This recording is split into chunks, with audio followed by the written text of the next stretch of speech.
আগামীকাল থেকে আপনারা দেখবেন একটা ডেফিনিট ইমপ্রুভমেন্ট।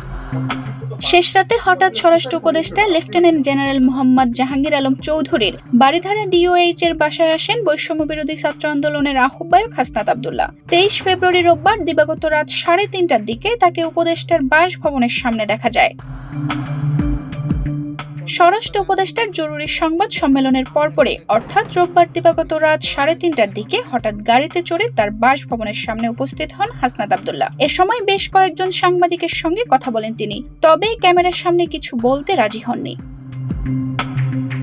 কয়েকজন সাংবাদিক লাইভে আছেন বুঝতে পেরে ঘটনাস্থল থেকে চলে যান হাসনাত আব্দুল্লাহ। তাকে উপদেষ্টার বাসভবনের ফটকের সামনে দেখা গেলেও তিনি বাসার ভেতরে প্রবেশ করেননি।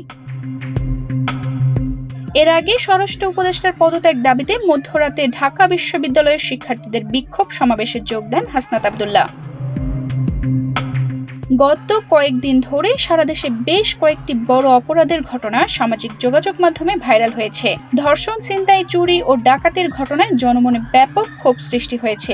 সর্বশেষ রোববার রাত 10:30টার দিকে রাজধানীর বনশ্রীতে ব্যবসায়ীকে গুলি করে ছিনতাই এবং মোহাম্মদপুরের ডাকাতির ঘটনায় বেশ আলোড়ন তৈরি হয়েছে। দেশের সার্বিক আইন শৃঙ্খলা ও অদ্ভুত পরিস্থিতি নিয়ে কথা বলতে জরুরি সংবাদ সম্মেলন ডাকেন স্বরাষ্ট্র উপদেষ্টা। তানজিদা রহমান ইনায়া, বাংলাদেশ প্রতিদিন। না আমি এখন আবার বসতেছি। আপনারা দেখছেন যে আমি আইন শৃঙ্খলা বাহিনীর উদ্বোধন কর্মকর্তারা আমি ডেকেছি এবং এই ব্যাপারে আমি এখন কিভাবে কি করা যায় এটা এখন আমরা নির্ধারণ করব এবং আগামীকাল থেকে আপনারা দেখবেন একটা ডেফিনিট ইমপ্রুভমেন্ট। আপনারা ভালো থাকেন, দোয়া করি। আল্লাহ হাফেজ।